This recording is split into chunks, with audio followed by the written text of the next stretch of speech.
So today's the day.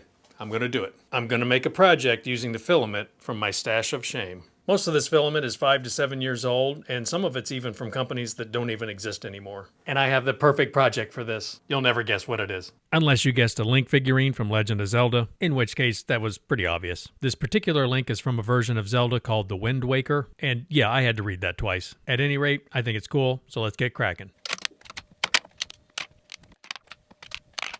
And here are all the parts, and I have to say all of this ancient filament printed very nicely. Assembly's not too bad, but you will have to do a little filing, sanding, and yes, some hammering.